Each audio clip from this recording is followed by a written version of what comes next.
Hi, welcome back to the channel. I'm Rick O'Mara of O'Mara Trading. I am trading the UK and the US stock markets. I am a trend trader. I'm looking at where the crowd is.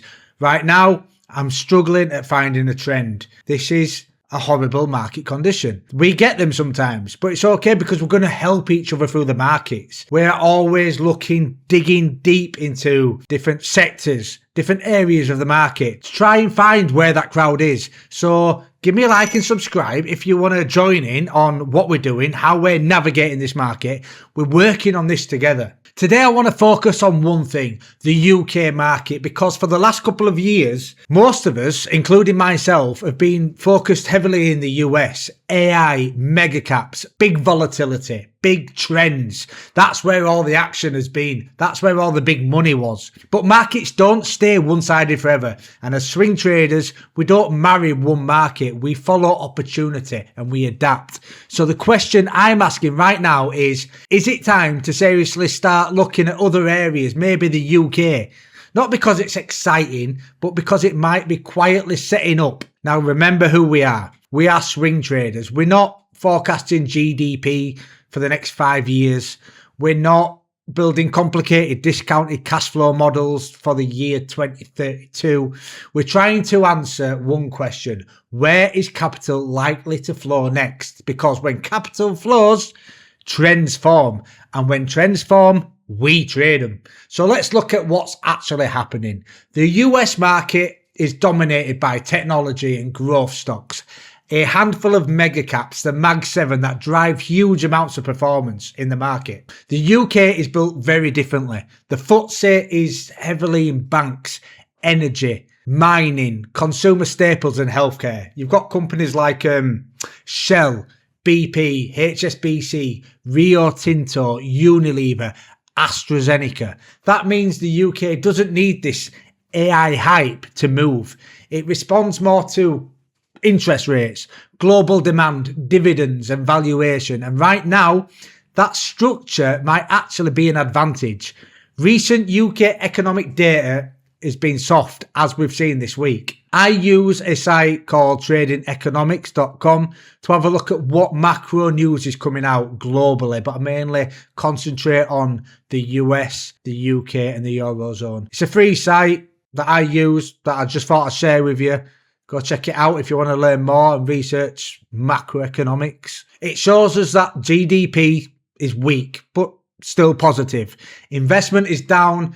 Manufacturing is fading. That sounds negative, but here's the key. Soft growth isn't a recession, it's stagnation. And stagnation changes the policy picture. When growth slows and inflation eases, the Bank of England's got more of a room to maybe cut interest rates. And rate cuts change how money flows.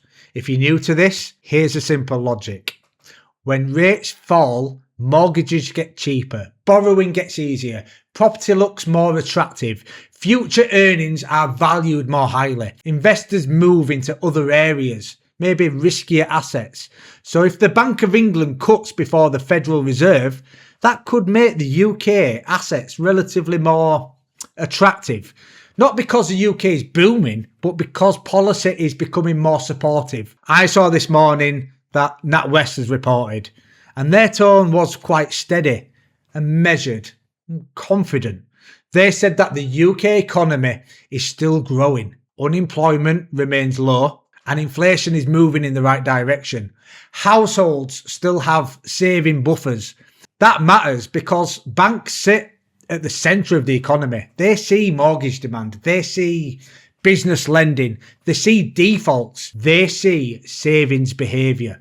If the system was cracking, they would be the first ones to know about it. Instead, they're saying it's rather stable. Not booming, but stable. And markets don't need booming growth to trend. What they need is stability and direction. If rates are cut in the UK and money starts rotating away from these stretched US growth stocks, where could that money go? Well, first, house builders. Lower rates mean cheaper mortgages. Cheaper mortgages supports housing demand. Got to look at companies like Persimmon, Barratt, Taylor Wimpey. These are all rate sensitive stocks. If you buy a new house, You need to furnish it. What about Kingfisher, Wicks, Dunelm, or maybe Howdens? If yields fall, these could all move quickly. Second, property and REITs, real estate investment trusts. Property has been under pressure because rates were too high. If rates fall, valuations stabilise and yields look attractive again. Maybe British Land, Land Securities, Segro. These could all benefit if policy turns. Third, we've got banks. This is more nuanced. Banks don't want rates collapsing because of recession, but a gradual easing with stable credit conditions, that can work well for maybe companies like NatWest, Lloyds, Barclays. If loan growth stays and defaults contained, these could trend. Fourth, domestic mid-caps. If confidence improves and rates ease, the FTSE 250 could outperform. Retailers, travel names, industrial businesses, mid-caps have been ignored for years. If money rotates into the UK, they are going to be the first ones to move. Fifth, dividend and yield stocks. If global investors want steady income and stability, the UK could be attractive. Maybe Unilever, National Grid, SSE, AstraZeneca. These are not explosive, but they're steady, and steady trends are tradable. Then we've got energy and miners, Shell, BP, Rio Tinto and Glencore. If global growth stabilises and China stimulates, these could also move strongly. This isn't about a single theme. I think the UK has multiple ways to express a rotation. Now, let's be clear. I'm not saying that everything's going to be rosy in the UK and it's better than the US, but it's about relative positioning. Where the US has high valuations and heavy positioning in tech and AI, the UK has lower valuations, higher yields, and is unloved, under-owned. If the US growth stays strict and volatile, then capital could look for something more steadier. And I think the UK fits that description. But there's also a risk. If global growth collapses, the UK doesn't escape. Miners could fall. Energy weakens. Banks could struggle. Domestic stocks could get hit. We're not immune, but we're also not priced to perfection. And that matters. So what am I doing right now? Well, I'm not abandoning the US and I'm not going all in the UK, but I'm widening my focus. I'm widening my net. I'm building UK watch lists again. I'm watching relative strength. I'm watching breakouts in financials and house builders. I'm watching volume and bond yields. If I can see clean breakouts and strong follow through, it tells me that capital is moving. And that's what we do. We follow capital, not headlines. The UK is not going to give you Nvidia style explosions, but it could give you cleaner setups, better defined risk and steadier trends. Remember, money rotates, themes change, and sometimes the best opportunities are where nobody's looking.